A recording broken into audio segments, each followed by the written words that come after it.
This is my third time recording this video. When I said I really want to talk about a book, I didn't mean that I want to say the exact same thing about the book 3 times. I hope this is the last one, because I can't keep doing this. Ruin by John Gwynne is what today's video is about. Hello, I am TL Painter, and this is my channel where I talk about stories, assuming that my camera allows me to. Today's video is about Ruin by John Gwynne. This is the first book that I've annotated, and holy crap, it has made a huge difference for me in terms of my ability to just recall things. All of those other reviews that I've done without annotation, the research for them took a long time, and I'm really bad at retaining things, especially when I'm reading so many books back to back. So having these annotations here, and as you can see, I kind of went ham on them, has really helped me out a lot. First off, let's just say this is my favorite read of the year so far. It was fantastic, definitely better than Malice and Valor. Let's just go ahead and start talking about it. Absolutely exceptional writing in this book. John Gwynne's writing has been getting better and better between each of the books. Malice, I thought, was pretty mediocre in the writing department until about the end. Valor was pretty good and then became exceptional at the end, and this book is exceptional throughout. It is so well written in many different forms, but honestly just the mastery of the language alone is great. There are a couple of moments of clunky writing, but they feel less like John Gwynne isn't a good writer and more like an editor just didn't catch something, because even the best writer is going to have a couple of hiccups here and there in their writing. The only real complaint that I have about the writing is that occasionally he kind of repeated himself. That was very few and far between. I think I noticed him repeating himself less than 10 times throughout this tome. It might have been like 3 or 4 times, something like that. And it just feels like something the editor should have picked up. That's my only complaint about the writing in this book. Everything else was fantastic. And I have a few more compliments I want to give to the writing that are a little bit more specific. First, let's talk about how he writes his battle. In Malice and Valor, I said that he does a really good job with big battles, but the smaller battles, or the skirmishes between 1, 2, or 3 people, just kind of lacked the luster and polish that his larger battles tended to have. That's not the case in Ruin. There are some amazing smaller battles in this, just like there are some amazing big battles in it. Toward the end of this book, there was a one-on-one battle that I thought was so excellent, and it went on for just the right amount of time and had a lot of crisp detail. I just loved it. He did a fantastic job with it. It was very tense, and I genuinely felt the stakes in that scene. The battles in this, phenomenal, and any complaints I had about his smaller battles from the previous books, dealt with, gone. He does a great job with all the combat in this book. But beyond that, his characters are even better in this book than they have been in the previous books. In Valor, my favorite characters were Camlin and Cohen, and I still like them just as much, but there are 2 others that I now like even more than I liked them, and those are going to be Makeen and Corlin. Now, Makeen is interesting because I really liked his story in Valor. In fact, his perspective was my favorite one to read in Valor, but his character just didn't feel well-rounded enough for me to really appreciate him. Here in Ruin, that is fixed. His character in this book is way more well-rounded than he was in the previous ones. He was a little bit one note for me in Valor, even though I loved his story. I mean, it's a gladiator revenge story.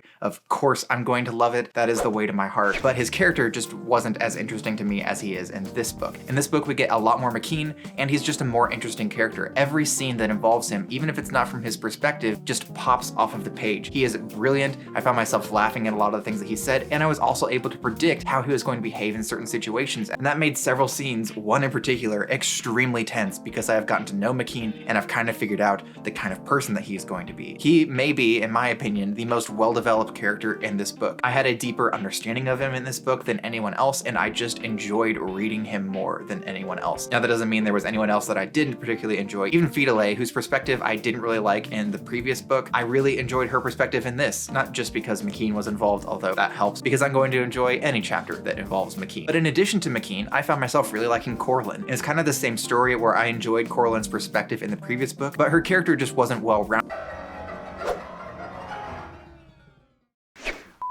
But her character just wasn't well-rounded enough for me in the previous one. She felt a little bit one note, and the one note that her character just kept hitting wasn't all that entertaining to me. Now, in Ruin, she's way more well-rounded, just like Makeen is. We've gotten some great character development in this book for all of the characters, honestly. But for Makeen and Corlin in particular, I found that their development was a lot more robust, and in the end, I enjoyed them more than any other character. Again, whether it was their perspective, or whether they were just appearing in a scene from someone else's perspective. I really like the interaction between Corlin and Dath in this book. All of those interactions are entertaining and give you some insight into both of the characters, but there are also some moments where Corlin does some pretty dark stuff in here that helps you to get a better understanding of who she is and what she's capable of and what she's willing to do. So just like last time, yeah, I have a type, but as much as I love Cohen and Camlin, Makeen and Corlin are going to take the cake for Ruin. And one last bit of praise for the writing of Ruin. His ability to draw out emotion in me was masterful. I didn't really feel too much in the previous 2 books. There are a couple of scenes that were a little bit emotional, but wasn't really connecting with the characters or the story in a way way for much emotion to be drawn out. Here, there's plenty of emotion, and I am not just talking about heartbreak and sadness and all of that. There's also a lot of humor in here, and the humor hits really well. Writing humor can be really challenging, especially when you're not writing a comedy book, because a lot of it can fall flat or just doesn't feel like it matches the tone of the story. What really helps out with the situation is having characters who would actually make the jokes that you're making, whether they're thinking them or saying them, or the actions they're taking that are funny are ones they would legitimately take, rather than an author trying to force a joke that doesn't make a lot of sense for the moment. A huge number of the jokes in this book genuinely made me laugh, which I think is a sign not just that he's pretty good at writing the humorous aspects of the book, but that I'm connecting with his characters a lot more. It makes sense that the characters are making these jokes, and I can almost expect I know the character is going to make this joke because it is what this character would do. So whether he's trying to make you laugh or cry, John Gwynne nails it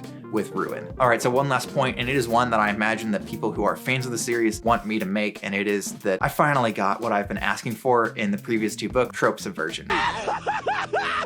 Finally! I can't really get into spoilers here, but as I've heard from many people, this isn't a typical high fantasy book, finally. I feel like both Malice and Valor, honestly, were pretty typical and were following a pattern that I expected them to follow. Ruin finally shakes that up. I feel like book 3 is a pretty long time to start shaking things up in that regard. When you have a really tropey first book, most of the people who are going to commit to your series are people who want those tropes and are looking for them. If only Malice had been released when I read it, it would have gone off of my radar because I'm just not interested in a tropey high fantasy story. So while I am definitely very glad that he is finally subverting those tropes and the story is turning out to be a lot more than what it started as, I kind of wish that he'd done it a lot sooner, and I still think that Malice would have been a good time for him to at least show the audience in a more direct way that, hey, this isn't going to be a typical high fantasy story. Because honestly, I can also see some people who are in it for the tropey ride being a little bit disappointed by the way that he subverts these tropes because they wanted it to play out like all of the other high fantasy stories that they know and love. So he does subvert the tropes. It is not as tropey as it used to be anymore, which is great, and it's definitely bumping up my rating for Ruin. I just wish that it had happened a lot sooner, and that's really my complaint. It's not a complaint about the book, it's just a complaint about the series overall. And speaking of overall, what about my overall rating for Ruin? Wow! Nice segue. Before I get to that, I just wanted to let you know that you can like, comment, and subscribe, all of which really help me out and ensure that I don't just sit in a dark corner and cry all day. I mean, I'm probably still going to do that, but there's a chance I won't if you like, comment, and subscribe, so why not take that chance? Thanks. And now let's get to my overall rating for John Gwynne's Ruin. I think it's going to come as no surprise when I say that, one, this is my favorite read of the year so far. I really enjoyed Ruin. It is what I've been wanting the series to be. There are a lot of fantastic emotional moments, both positive and negative, and I'm really connecting with the characters quite a bit. His writing in this, from the descriptions to the battles to the character work, the dialogue, everything is excellent. I think that he is really coming into his own with this book, and it is substantially better than Malice and better than Valor as well, even though I did greatly enjoy Valor too. So Ruin is gonna be a 5-star read for me. Finally, my second 5-star read of the year next to Jade Legacy. How about that? Really liking it. I'm a little more than a fifth of the way through Wrath at the moment, and I'm excited to see how this story ends and then get to Shadow of the Gods so I can read Hunger when it releases. So if you're interested, make sure that you stick around to see my review for Wrath, which should be coming out sometime next week. Thank you very much for checking out my review for John Gwynne's Ruin. I hope you'll stick around for the review of Wrath. And in the meantime, if you would like to see another video from me, you can do so by clicking up here. And until next time, bye.